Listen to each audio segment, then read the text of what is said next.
Kings outscored the Hornets 37-18. And then the bucket that got us the lead was by Davion, man. And the crowd went crazy for Kings fans. And then it forced the Hornets to call the timeout.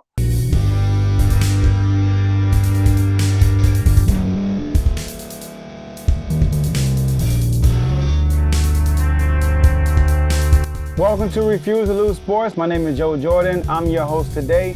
Today we're going to talk about that Sacramento Kings versus the Hornets game.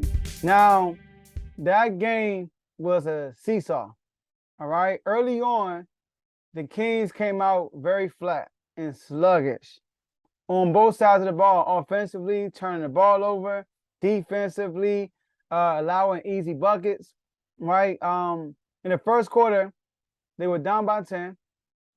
And the Kings shot 7 for 22 from the field, which is 31%, 3-11 from three-point range, 27%, 7 turnovers. Keegan Murray had a bad start to the game. His rhythm was off. And then you had De'Aaron Fox. I'm not sure if it was the first quarter or early second quarter, but he ended up getting an injury. He tried to draw a charge, and they called foul. It wasn't charged, in my opinion.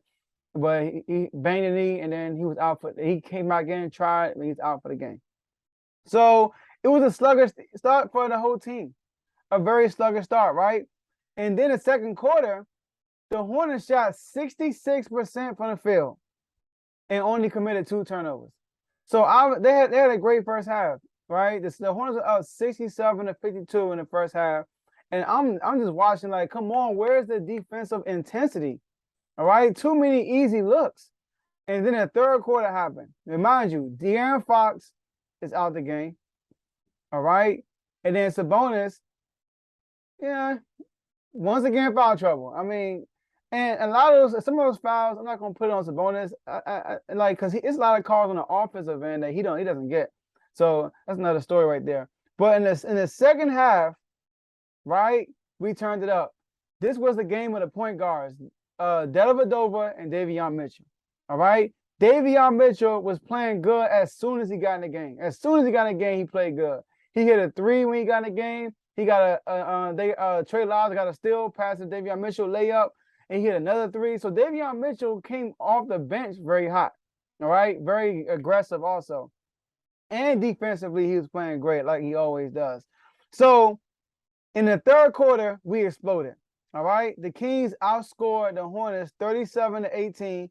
And then the bucket that got us the lead was by Davion, man. And the crowd went crazy for Kings fans. And then it forced the Hornets to call the timeout, right? Davion, a veteran point guard that played for Mike Brown before. He played in NBA Finals with LeBron James. And he knows the system. And Mike Brown plugged him in, and he fit right in, all right? He also forced 2 crucial fouls on the defensive end, which is good, right? He drew 2 charges.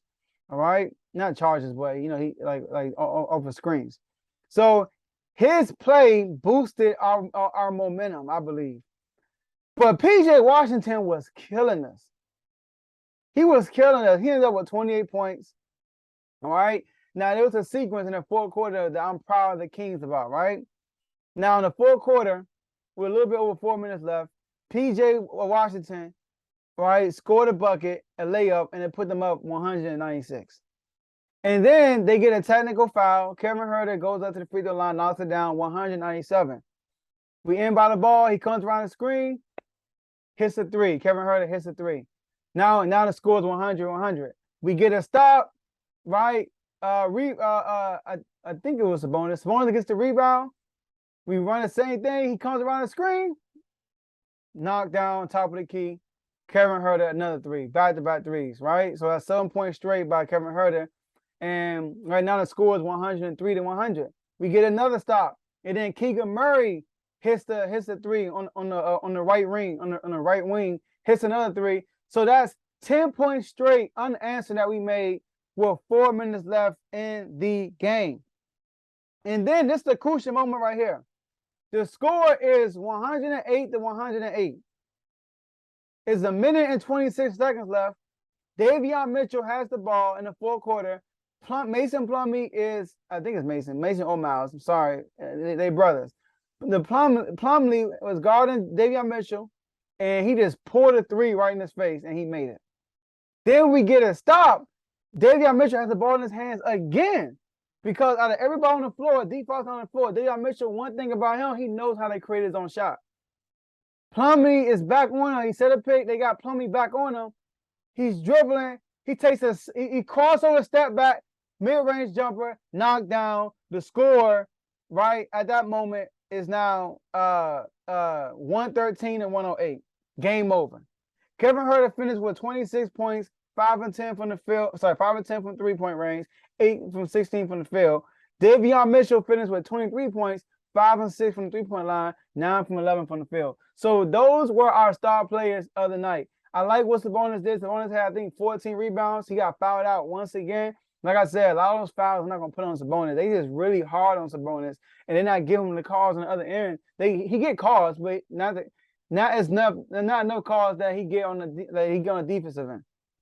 So the Kings are now 2-4. They are trending up. You see good things in these last 2 wins. We got Miami next on Wednesday. There's a rematch when we beat them in Sacramento. Now we play in Miami. And then we got Orlando. And then we got Golden State. And that's the end of our road trip. So I haven't heard any word about De'Aaron Fox's injury yet. All right. Not sure if he's going to miss time, if it's something minor that he can come back by Wednesday.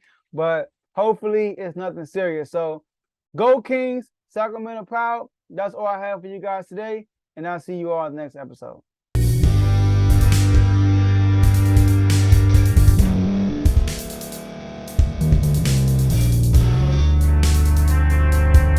Thank you for staying to the end. If you're watching this on YouTube, please like this video, subscribe, and also hit that notification button so you can be notified next time we put out a video. If you're listening on any podcast platform, subscribe and hit that notification button, y'all, so you can be notified we put out another podcast audio. And last but not least, hit that share button. No matter what you're listening to or watching it, hit that share button and send it to somebody that you know that would love to watch this episode you just listened to. So once again, thank you for staying to the end, and we'll see y'all in the next episode.